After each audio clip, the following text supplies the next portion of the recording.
The estimate here in Texas is between 2 and 4 million. A super pig is a hybrid between a European wild boar and a domestic pig. Texas was being ripped apart by wild boars, creatures that crashed into the land like a plague of living wrecking balls, chewing through crops, fouling rivers, and dragging entire towns to the edge of collapse. The world watched the chaos, laughed at Texas's misery, and assumed the state was doomed. But Texas fought back, not with anything anyone had predicted, but with a strategy so unexpected that the real shock wasn't the destruction, but the answer they unleashed. The Texas Boar Nightmare. Texas was a land of legends and enormous landscapes, but beneath the big sky, a secret war was raging. It wasn't fought with rockets or tanks, but with traps, helicopters, and endless rounds of grit from the state's dedicated farmers and ranchers. Their enemy was a surprisingly intelligent, hairy, four-legged warrior known simply as the feral hog. If you were new to the Lone Star State back then, you might not have known that the state was waging a war against a formidable four-legged foe, and the state's farmers and ranchers were on the front lines. But if you were a native, you knew these animals were everywhere. They were so ubiquitous, in fact, they had become part of popular culture, inspiring jokes, video games, t-shirts, and even businesses like Wild Boar Man Soap. These tough swine were causing trouble in at least 35 states, but Texas was their capital. With an estimated 3 million feral pigs roaming wild across private and public lands, Texas dealt with the highest population of these voracious invaders. The Army of Invasion. These hogs are not just farm animals that wandered off the field yesterday. Their story is centuries old, making them a true mutt of the wild world. The lineage of this animal traces back to two main groups. The first group consisted of the ancestors of domestic pigs, which arrived in Florida in the 1500s with Hernando de Soto. Rich hunters imported large, aggressive Eurasian wild boars for sport in the 1930s, bringing in the second group. Over generations, these two groups interbred and eventually mixed with domesticated livestock that had escaped their pens. Understanding their origins helps explain why today's feral hogs thrive in almost any environment and remain so challenging to manage. This resilience becomes clearer when we examine what scientists mean by the term feral. When we use the term feral to describe these animals, it means two things. It applies to pigs that have been breeding in the wild for generations, meaning they have always been wild. It also applies to recent escapees, which quickly adopt wild characteristics, both behaviorally and physiologically. The moment a domestic pig escapes, it becomes a wild pig in both body and behavior. This destructive army knows how to multiply fast. These animals are equipped with sharp tusks that grow continuously and tough hides that shrug off damage. And they have very few natural predators that can take them on. Their life cycle is built for fast invasion. A female pig, or sow, can start having babies as young as 6 months old. Her gestation period is just under 4 months, and she can give birth to 6 to 10 piglets in 1 or 2 litters every year. That's a massive recruitment rate. The hogs move and live in family groups known as sounders. They are primarily nocturnal, meaning they do their worst damage under the cover of darkness. Like domestic pigs, feral swine engage in rooting behavior, digging up the soil with their snouts in search of food. How rooting hogs devastate America's farmland. Rooting is the signature move of the feral hog, and it's why many researchers consider them the most destructive invasive species on the planet. Feral hogs are classic opportunistic omnivores, meaning they will eat almost anything.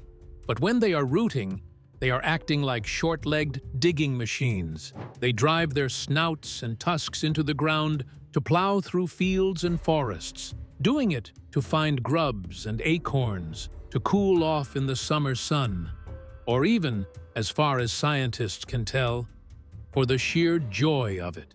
The aftermath of a sounder's visit is shocking.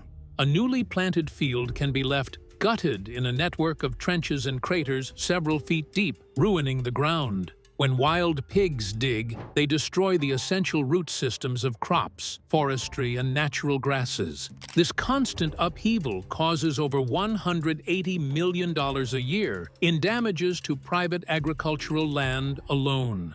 The destruction extends beyond just dirt and plants. Ruts caused by their rooting can even sink a tractor and destroy expensive equipment, including the long sprayers that irrigate wide fields. This relentless battle ensnares Matthew Ashcraft, a cattle rancher.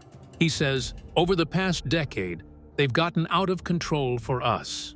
He adds that where they root up and eliminate the grass, invasive weeds and brush take its place, and that negatively impacts the land's value for agriculture production and harms our equipment. To protect their crops, Ashcraft explains that once seeds are planted, someone has to check the fields every 2 hours, day and night, because feral hogs can ruin the soil before the crops even have a chance to grow. But the damage they do to fields is only the beginning. Their impact on wildlife is even more alarming. The ecological zombie. The diet of the hogs transforms them into tiny bandits and poses a significant threat to the environment. They consume the eggs of native birds like quail and wild turkey, as well as those of sea turtles, and feed on the young of deer, sheep, goats, and cattle. In fact, wild hogs are linked to the decline of 22 species of plants and 4 species of amphibians. This huge level of damage has led people to call invasive hogs ecological zombies.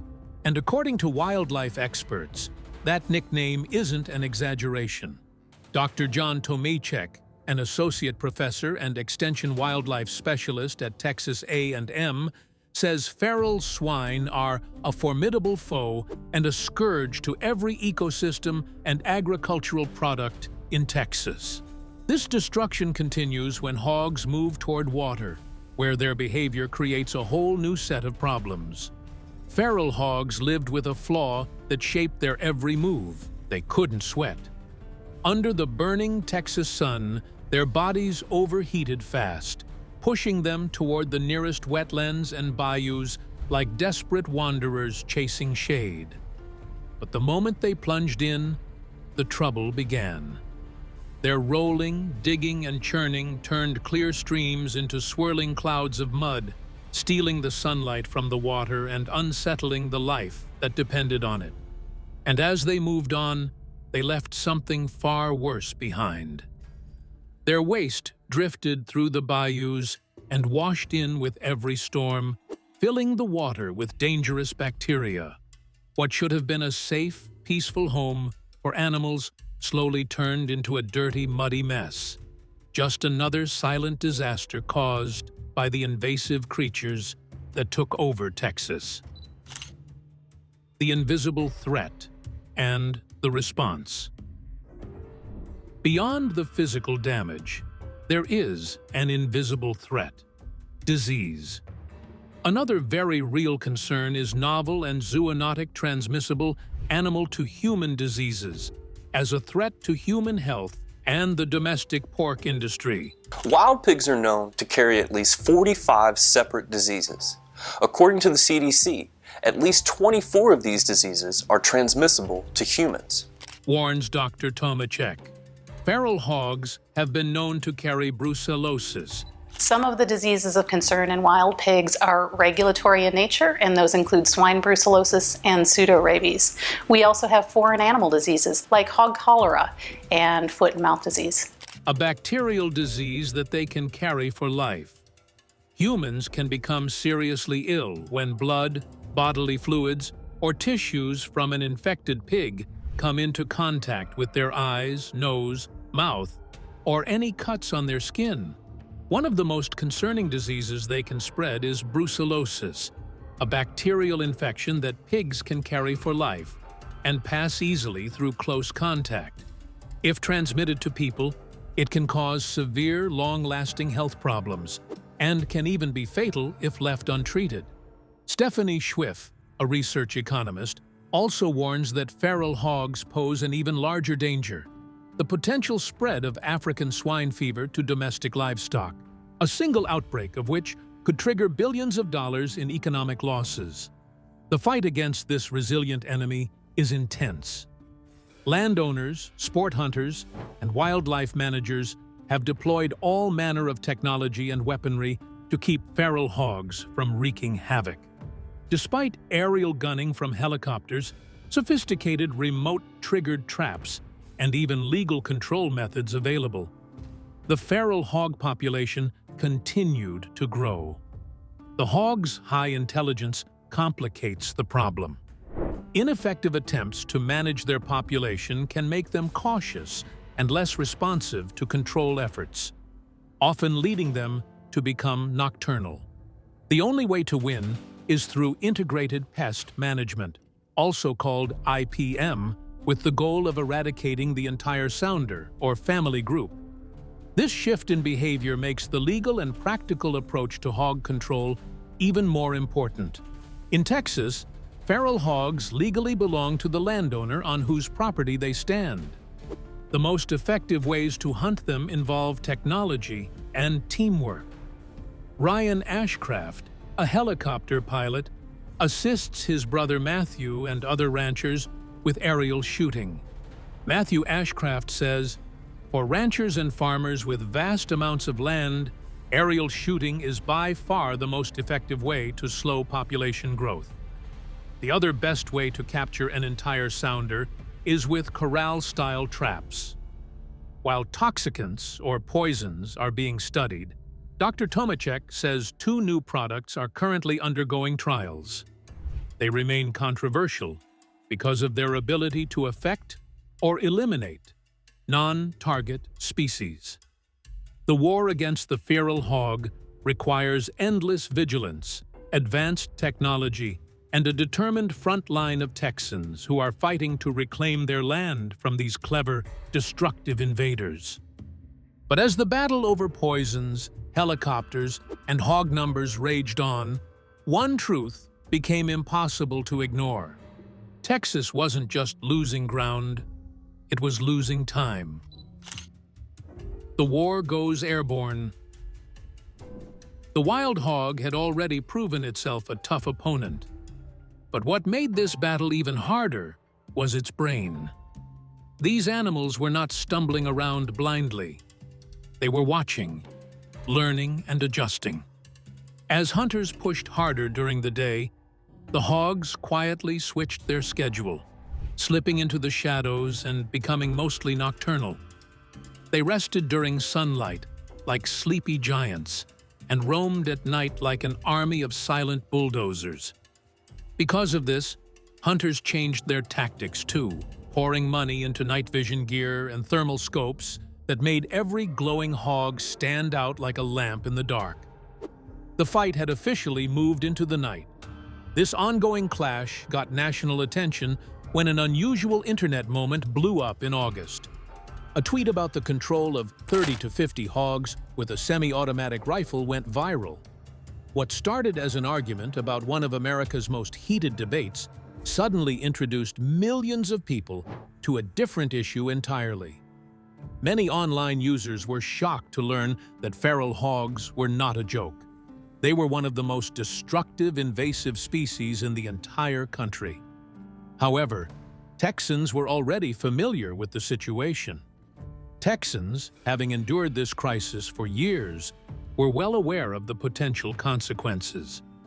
The numbers behind the destruction were huge. According to the U.S. Department of Agriculture, wild hogs cause about $1.5 billion in damage each year.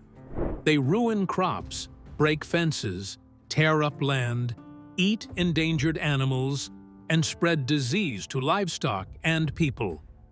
The USDA believes there are about 6 million hogs across the country, though some experts think the number might be closer to 9 million. And right in the center of this storm sits Texas.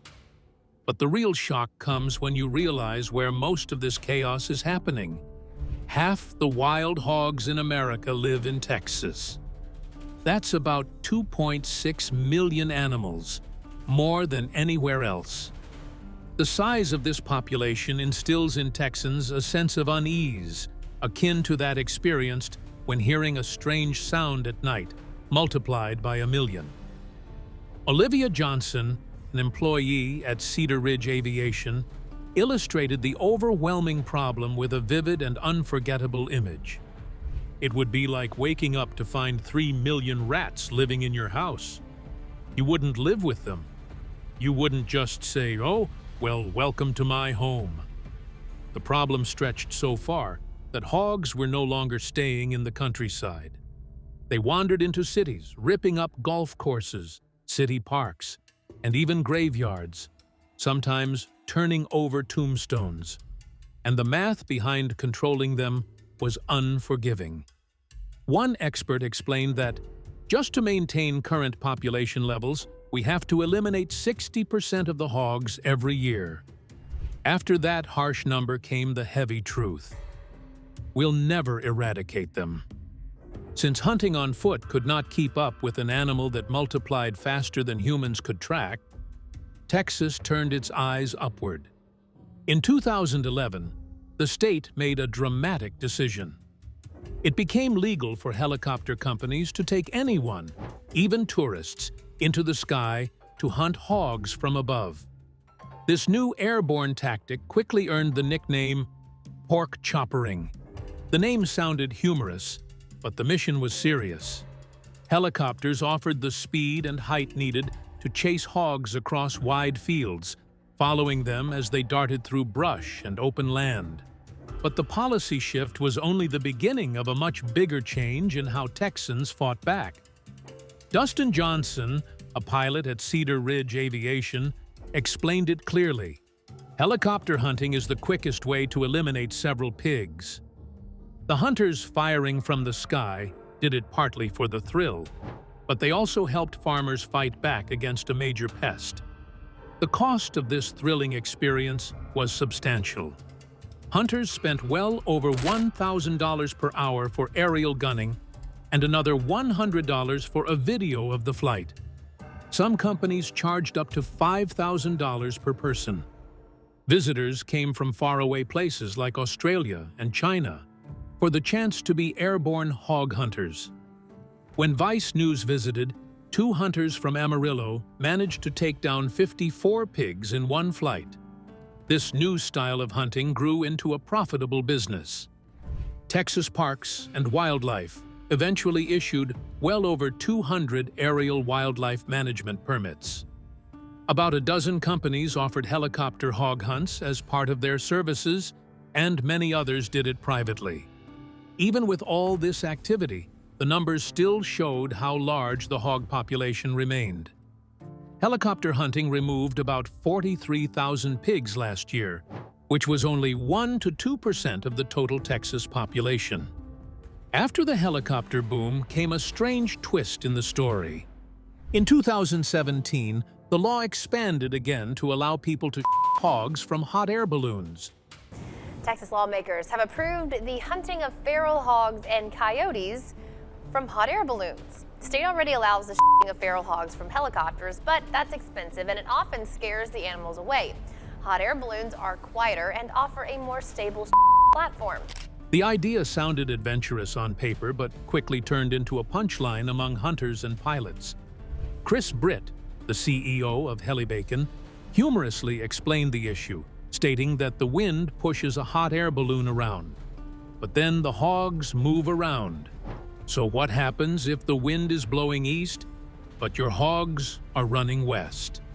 Because of this mismatch, Texas Parks and Wildlife never issued a single permit for hog hunting with hot air balloons. While the helicopter hunts continued, Texas also developed another tradition: competitive hog hunts. These contests lasted for weeks and offered big prizes. In the Wise County Hog Hunt, teams paid $200 to enter, and with around 600 people joining, The first place prize reached $30,250. There were also cash rewards for the longest tusks. To ensure fairness in the event, organizer Trey Hawkins implemented strict rules, including a specific requirement: no castrated hogs, which artificially increase their weight. These are also known as barrow hogs, bardee, barrowed, barred, etc. All boars must have both testicles. Even with helicopters and contests, the hog population continued to climb, pushing Texas to try a new, controversial tactic. Texas Agriculture Commissioner Sid Miller announced a bold move: the approval of the first pesticide made for wild pigs, called kaput feral hog lure. It used warfarin, the same chemical found in rat poison. Hunters reacted quickly, and more than 1,200 people signed a petition against it within 2 days. But this decision sparked a wave of fear and confusion, raising a crucial question: what would poisoning millions of hogs mean for the people, animals, and land around them? Iden Hansen from the Texas Hog Hunters Association explained his worries. To him, hunting was a way to feed your family. But with the poison now involved, he asked a troubling question.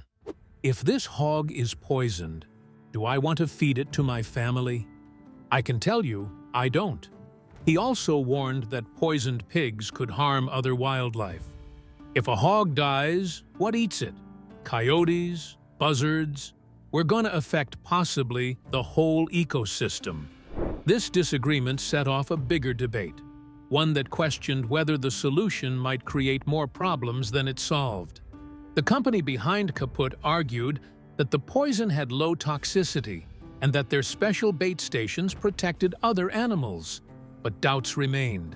Miller later said that now that the pesticide was approved, his department no longer needed the $900,000 that had been set aside for hog control research.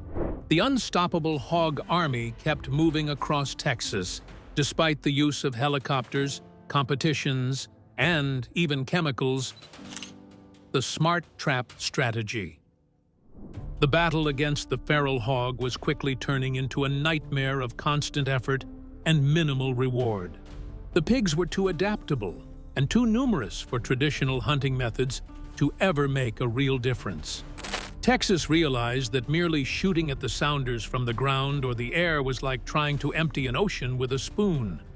A massive, coordinated shift from brute force to scientific cunning was necessary to stand a chance. But before Texas could reinvent its strategy, it had to face an uncomfortable truth. The tools it had relied on for decades were no longer enough. For generations, hunting has been a proud tradition, but the feral hog forced the state to look at the process with cold, hard logic. The old ways were failing against this new, clever enemy. But when the state examined each method closely, the cracks in the old system became impossible to ignore. Ground hunting was the traditional method, but even with rifles, shotguns, and night vision gear, it removed only a few hogs at a time, and often pushed the animals onto neighboring land instead of eliminating them. Hunting with dogs helped in some areas, yet it carried real risks for both the dogs and their handlers, making it far from ideal. Even heli-hogging delivered only partial success, because despite removing hogs quickly, it was expensive and required permits that limited its use.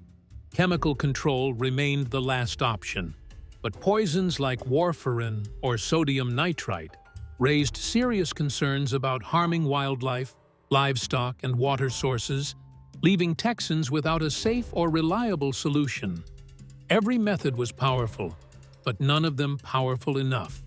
Texas needed something that could remove entire sounders at once. Something smarter, faster. It was unlike anything the wildlife world had ever seen before. The science of the new toolbox. Texas began approaching the feral hog problem like a tricky engineering puzzle. Officials realized they needed an integrated approach to feral hog control methods, a multi-layered strategy. Their plan included using traps like the Boar blanket for full sounder removal, following up with hunting in high-traffic zones, monitoring with trail cams for post-capture validation, and coordinating with neighbors or agricultural offices. The strategy brought two entirely different types of bait into the fight, each serving a separate purpose in the effort to curb hog populations without managing them through hunting. Hog Stop, which had been available in Texas since 2021, was a contraceptive that prevented male hogs from reproducing without causing them harm. The all-natural bait did not contain hormones or endocrine disruptors and drastically reduced the hog's fertility. The impact, however, was temporary. If a hog stopped feeding on the bait, its fertility eventually returned. It served as a way to halt the production of hogs. The second tool, kaput, was the state's answer to chemical control, reintroduced that year after a failed launch in 2017. This bait contained a low dose of warfarin, a blood thinner that was lethal to pigs. Pest control experts like Tyler Rich of Pro Chem Sales, a kaput distributor, believed it could make a dent in the hog population. Rich managed expectations by saying, "I don't think that farmers will ever see numbers down to zero, but it was an effective tool that they had in their toolbox." However, this baiting process necessitated a significant amount of patience and discipline. Feral hogs had to be conditioned to access the bait before the product was applied. Once the product was added, feral hogs consumed lethal doses within 5 days of consistent access to the bait. The process of training the hogs and later feeding them laced bait could be long and costly, so impatient landowners saw little success. Landowners who checked the feeder for mechanical issues and replaced bait consistently as part of their regular maintenance schedule reported sharp declines in feral hog numbers and damage levels. Landowners who ignored instructions reported mixed to low success in curbing feral hog numbers on their property. Importantly, the product was not very harmful to other animals if they ate the bait, and it did not reach dangerous levels in the bodies of departed feral hogs. Dr. John Tomachek, an agri-life extension specialist, and Michael Bodenchuk, director of Texas Wildlife Services, found that the product could be highly effective when utilized correctly, and that non-target species had no access to the toxicant when all feeder devices functioned properly.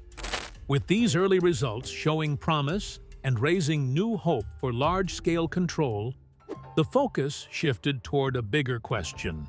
How much support would Texas need to fight this battle?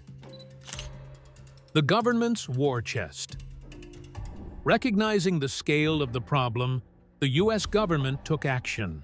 The Department of Agriculture, the federal agency that supports farmers, protects natural resources, and oversees national agriculture programs, invested over $1.4 million into 3 pilot projects in Texas to control feral swine.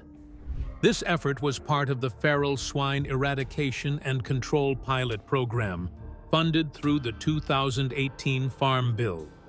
To turn that funding into real action on the ground, the Texas State Soil and Water Conservation Board led these projects.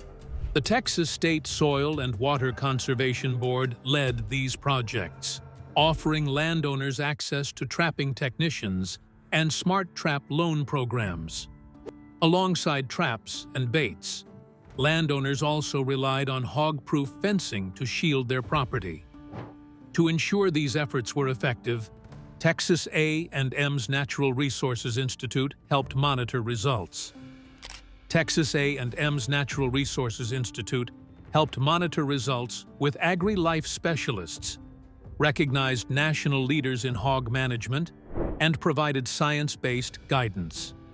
What had once been a chaotic fight became a coordinated, data-driven mission, requiring landowners to work as managers using smart tools, proper baiting, and a unified effort to contain the destructive species. The pilot project that fought back. After years of relentless battle, the state's massive push to control the wild hog population finally began paying off, turning a huge cost into a massive profit. The solution wasn't just about pigs, it was about smart investments. The Feral Swine Eradication and Control Pilot Program, enacted as part of the 2018 Federal Farm Bill, allocated $75 million to 10 states, including Texas, for this coordinated large-scale effort. There's an attitude about pigs that they're disgusting, they're just dirty creatures, and I've talked to people that go helicopter hunting. Specialized helicopters, sophisticated trapping techniques, and a network of local partnerships utilized this money. The pilot program was an economic giant, proving that good science can defeat the hogs. Bruce Leland, Assistant Director of Texas Wildlife Service, confirmed the stunning financial results. Studies have shown that every dollar spent from the Farm Bill provides a $5 to $6 benefit to landowners. The real-world proof of this success could be found right in the farmers' fields. Leland added that by the second year of the project, farmers often can switch back to corn, typically during either the second or third year. The hogs retreated and the crops returned. And with those early victories in place, the wider picture became clearer. Data collected by Texas A&M University showed significant success across the state. Farmers reported reduced swine populations and crop damage in areas like the Upper Leon River and the Canadian River. In a stunning victory, efforts in Dallam County completely eradicated wild hogs. This focused strategy also helped reclaim areas outside the fields, reducing feral pig damage in urban areas, including golf courses, home landscapes, and parks. The victory extended deep into the state's natural resources. Removal of these four-legged bulldozers significantly enhanced the quality of the water. The hogs had been using the state's creeks and rivers as their personal muddy bathtubs, making the water sick. To understand just how big this change was, it helped to look at one critical example. The Double Bayou Watershed Protection Plan focused on this issue, proving the connection between pig removal and cleaner water. When the Texas Wildlife Services removed 537 feral hogs from the Plum Creek watershed over 2 years, the overall level of bacteria in the creek decreased by 48% when compared with an adjacent area where feral hogs were still present in high numbers. The success was a group effort, a collaboration of governmental and private entities. Texas Farm Bureau Associate Director Tracy Tomaskick summarized the triumph. There were a limited number of counties that were able to participate. And keep in mind, this was a pilot program, but it was a highly successful program. We proved that through strategic control, we could have success in reducing the populations of those hogs, positively impact landowners in terms of crop production, and positively improve the water quality in those rural areas. The official removal numbers confirmed this success, with 51,215 hogs removed from the state in 2021, an increase since 2019. The long, expensive war was finally starting to pay dividends. Just as the numbers were finally turning in Texas's favor, an unexpected twist emerged from an entirely different corner of the story. The side effect no one expected. For years, feral hogs were viewed only as destructive animals, tearing up farmland, ruining parks, and costing landowners millions. Hi, I'm Jesse Griffiths. I am the chef and co-owner of Daidue Restaurant in Austin, Texas, and also the author of the Hog Book. And today I'm going to be breaking down a whole feral hog. But chef and hunter Jesse Griffiths saw potential where others saw chaos. While most people focused on the damage, Griffiths realized that these nuisance animals were actually a surprisingly delicious resource. Their natural diet of acorns, pecans, roots, and wild grasses produces meat with exceptional depth of flavor, something he believes far surpasses store-bought pork. He insists the belief that wild hog meat is gamey is a misconception, even calling a well-fed 200-pound hog the best pork you've ever tasted. This perspective inspired him to write The Hog Book, launch a cookery school, and serve wild hog dishes at his restaurant, Die Douai. All meat is USDA inspected, sourced from state-approved hill country harvests, ensuring safety while promoting responsible use of local resources. But chefs aren't the only ones benefiting. Trappers like Bubba Ortiz now see hogs as both a challenge and an income source. Instead of discarding carcasses, he sends live-caught hogs to processors for export, where wild boar is highly valued.